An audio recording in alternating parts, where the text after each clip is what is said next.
Hello students, welcome back to my channel. आज के session में हम लोग देखने वाले अकाउंट का third chapter that is journal.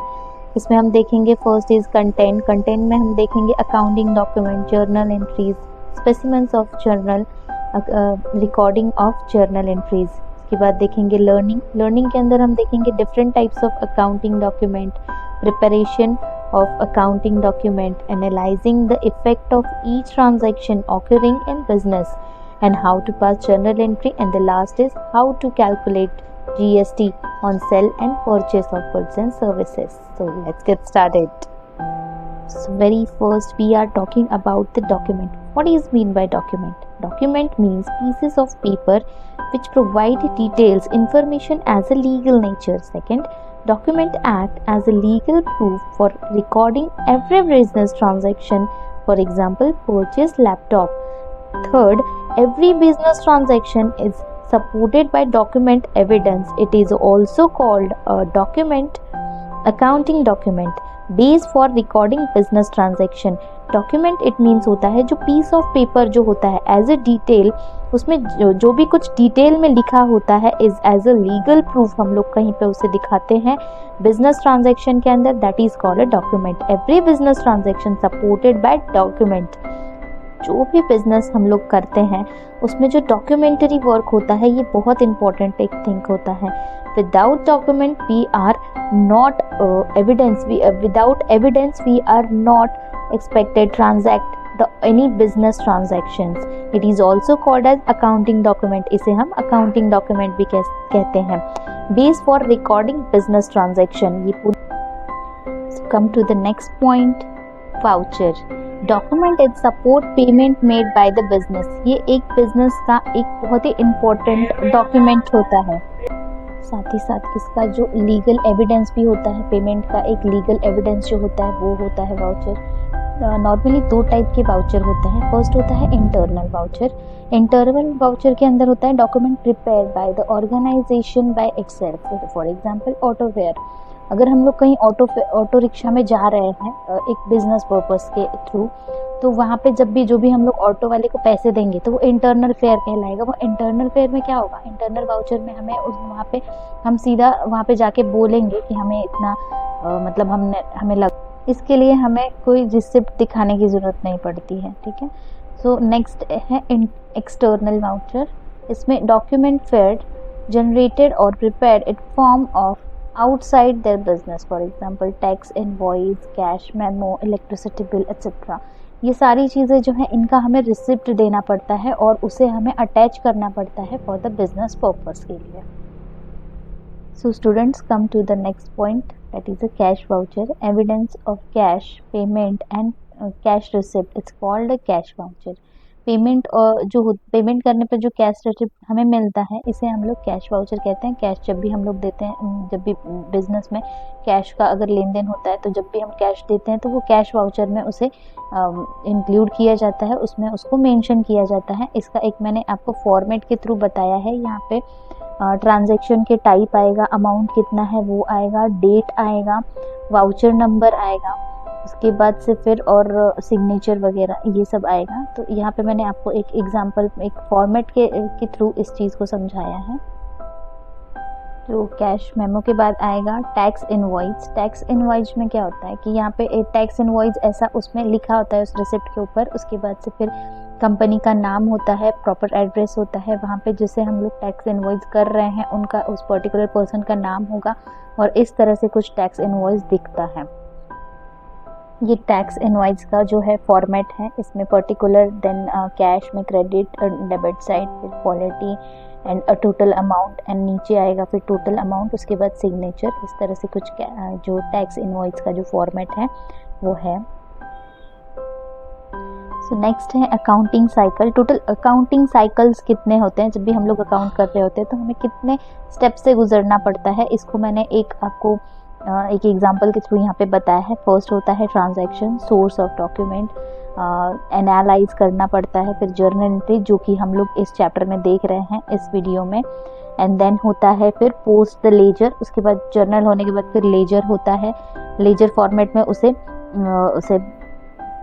Record करना होता है जर्नल फॉर्म में उसे, जर्नल के बाद से फिर लेजर में रिकॉर्ड करते हैं and then prepare the trial balance and the last is a balance sheet, profit and loss हुआ वो चीज़ बनाना होता है। तो फिर फिलहाल हम लोग इस वीडियो में बात कर रहे हैं जर्नल एंट्री के बारे में, तो हम लोग फोर्थ स्टेप जो है हमारा उसके बारे में देखेंगे। तो स्टूडेंट सबसे पहले हम लोग बात कर लेते हैं चेक के बारे में। What is cheque? A cheque is an order issue by the account holder to his bank to pay on demand a started sum of money to or the order specified person to the bearer। Cheque जो होता है, check सबको पता है कि क्या होता है, लेकिन बेसिकली जो चेक होता है वो हमें बैंक के साइड से प्रोवाइड किया जाता है फॉर द पर्सनल यूज़ और फॉर द बिजनेस पर्पस। तो यहाँ पे पार्टीज कौन कौन सी होती है चेक के अंदर देखते हैं। Parties to a cheque, so drawer होता है। ड्रॉवर कौन होता है? Person who draw the cheque, जो भी उस चेक का ओनर होता है, जो भी उसका मालिक होता है, उसे हम लोग ड्रॉवर कहते हैं। ड्रॉवी मतलब होता है bank on whom the cheque drawn, जो बैंक एक्सेप्ट करती है, जैसे कि बैंक ही एक्सेप्ट करती है चेक को, ठीक है, दूसरा कोई पेमेंट पैसे नहीं देता होता है, तो फिर हमेशा ही ड्रॉवी कौन होता है? बैंक होती है। Next is a payee, third. So person is whose favour a cheque is drawn, जो भी पर्सन जिसको भी पैसे मिल रहे होते हैं वो होता है पेई। जिसके फेवर में हम चेक बना रहे होते हैं उसे हम कहेंगे पेई। तो ऐसे 3 टाइप की पार्टीज होती हैं जो चेक में पर्सन्स होते हैं। फर्स्ट होता है ड्रॉवर, फिर ड्रॉवी एंड पेई। ड्रॉवर जो होता है जो हमारा चेक बनाता है, जो भी चेक का ओनर होता है, जिसे चेक बना के देना होता है, वो हो गया ड्रॉवर। ड्रॉवी हो गया बैंक। बैंक इज ऑलवेज, हमेशा ही बैंक ही ड्रॉवी होती है, क्योंकि पेमेंट जब भी हम लोग चेक लेके जाते हैं बैंक में तो बैंक ही हमें पैसे इशू करती है या फिर उसे हमारे अकाउंट में ट्रांसफ़र करती है। So bank is always drawee. यहाँ पे थोड़ा सा मिस्टेक हो गया है मेरा, ड्रॉवर कर दिया है मैंने, वो ड्रॉवी है। ओके, एंड नेक्स्ट है पेई, जो भी हम लोगों ने चेक बनाया होता है उसे जिस भी पर्सन को मिल रहा होता है, जिसके नाम पे होता है वो होता है पेई। नेक्स्ट कंसेप्ट हम लोग देखेंगे of the bank. The check is payment over the counter to the bank bearer or person of the check by the drawee bank। तो क्या होता है कि जब भी चेक लेके जाते हैं काउंटर पे और हमें बाय कैश बैंक हमें पैसे दे देती है तुरंत हैंड टू हैंड, तो उसे हम लोग बैरियर चेक कहते हैं। और चेक के ऊपर इस तरह से बैरियर ऐसा लिखा होता है, मैंने यहाँ पे आपको फॉर्मेट के थ्रू बताया है, तो इसे आप ध्यान से देखिए। इसमें बैरियर चेक ऐसा लिखा होता है। बियरर चेक के अंदर जो होता है ऐसा लिखा होता है कि ये बियरर है।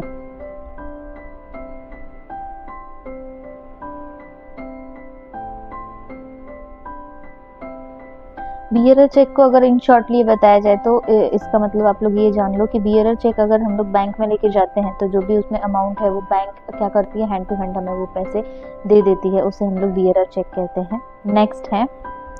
नेक्स्ट जो है वो है ऑर्डर चेक। बियरर चेक के बाद जो ऑर्डर चेक होता है, देखिए जो भी चेक होता है, चेक में बियरर जो लिखा होता है उस चेक बियरर को क्या किया जाता है? कट किया जाता है। क्रॉस के कट करने के बाद वो क्या हो जाता है? ऑर्डर चेक हो जाता है। When cheque is drawn payable a specific person or order, it's called as a order cheque. ये क्या बन जाएगा? फिर ऑर्डर चेक हो जाएगा। The payment of order cheque is to be given a person whose name mention or his order. वहाँ पे उस चेक के ऊपर जिसका भी नेम मेंशन किया जाता है, सिर्फ वही पर्सन क्या कर सकता है? उस चेक को बैंक में ले जाके पास आउट कर सकता है, अदर कोई भी पर्सन वहाँ पे नहीं जा सकता है। स्ट्रक और off bearer means order cheque. जब भी हम लोग मैंने जैसे कि अभी बताया आपको, जो भी चेक के ऊपर जो बियरर लिखा होता है उसे क्या करते हैं? कैंसिल कर देते हैं, कट कर देते हैं, तो वो कौन सा चेक हो जाएगा? ऑर्डर चेक हो जाएगा। और उसे वही पर्सन उसमें से पैसे निकाल पाएगा या फिर अपने अकाउंट में ट्रांसफर कर पाएगा जिसका उस पर नाम है। अदर कोई भी पर्सन जाके और उसमें से पैसे नहीं निकाल सकता है बैंक में से अपने। उसके बाद जो है वो है cross cheque. Drawing two parallel transfer time on the face of the cheque cheque के ऊपर अगर हम लोग 2 पैरेलल लाइन अगर बना देंगे तो वो क्या हो जाएगा, क्रॉस चेक हो जाएगा। It means the payment should be made only through bank, no cash. मतलब क्या होगा, यहाँ पे बैंक में जब भी हम लोग चेक डालने जाएंगे तो जो बैंक वाले हैं वो क्या करते हैं, हमें कैश पैसे नहीं देंगे, हमें क्या करेंगे, बैंक टू बैंक उसे ट्रांसफर कर देंगे। जिस भी पर्सन को हमें वो पैसे देने हैं तो वो उसके अकाउंट में सीधा जाएगा, उसको बाय हैंड कैश नहीं मिलेगा। ठीक है, it is a safely transaction, ये बहुत ही सेफली ट्रांजैक्शन होता है, सेफ्टी ऑफ इंटरेस्ट।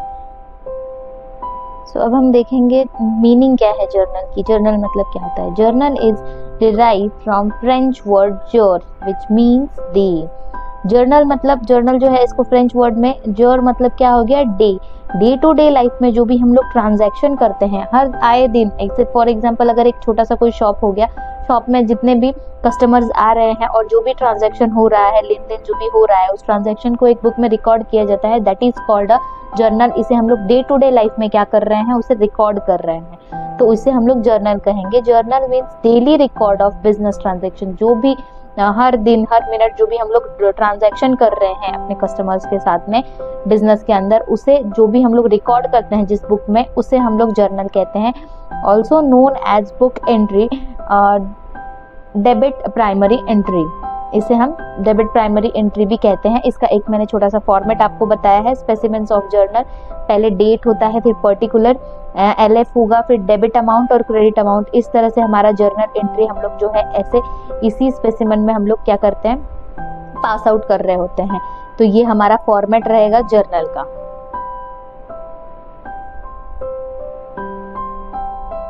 तो भी जर्नल की मीनिंग्स जानने के बाद अब हम देखेंगे जर्नलाइजिंग। इसकी तरफ आएंगे हम लोग। Recording transaction in journal it's called as a journalising. जो भी हम लोग रिकॉर्ड करते हैं अपने बुक में, जर्नल में जो भी हम लोग रिकॉर्ड कर रहे होते हैं उसे हम लोग जर्नलाइजिंग कहते हैं। Step for recording journal, total कितने स्टेप्स होते हैं जर्नल के? So first is a transaction occur, second is a certain two account involve, ज़्यादा से ज़्यादा 2 अकाउंट इसके अंदर इन्वॉल्व होने चाहिए, types of account, and a certain the 2 effects, इसके हमेशा ही 2 इफेक्ट्स होते हैं, apply the debit and credit rules. इसमें हम लोग डेबिट और क्रेडिट रूल जो हम लोगों ने फर्स्ट लेक्चर में हमने देखा था, तो डेबिट और क्रेडिट रूल इसके अंदर हम लोग अप्लाई कर रहे होते हैं। Account to be debit to be credit, और उसे हम लोग डेबिट और क्रेडिट साइड में इसे हम लोग पास आउट करते हैं, एंड लास्ट में हम लोग करते हैं जर्नल एंट्री। सो जर्नलाइजिंग के इतने ही स्टेप्स होते हैं। उसके बाद हम लोग देखेंगे कंसेप्ट ऑफ GST।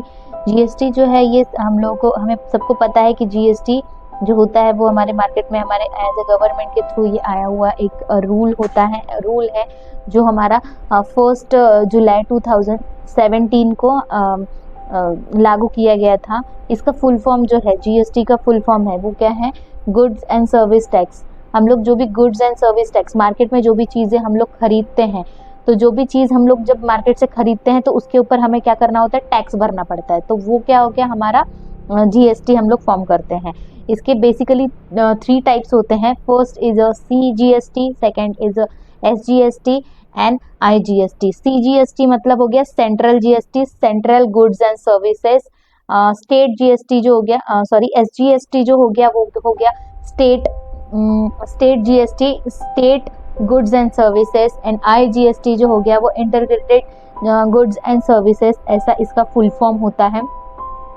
CGST जो है, CGST और SGST जो होता है वो हम लोग इंटरस्टेट हम लोग क्या करते हैं, इसको भरते हैं। जैसे फॉर एग्जांपल अगर हम लोग महाराष्ट्र के हैं और हम लोगों ने महाराष्ट्र में लैपटॉप परचेस किया, या फिर सेल कर दिया, ओके, तो जब हम लोग सेल करते हैं तो GST हम लोग भरते हैं। तो फिर यहाँ पे अगर हम लोगों ने लैपटॉप लिया और लैपटॉप सेल कर दिया 10,000 रुपीज़ में, तो उसके ऊपर 18% का क्या होगा? डिस्काउंट होगा। तो 10,000 के ऊपर अगर 18% हुआ तो वो 1800 आएगा।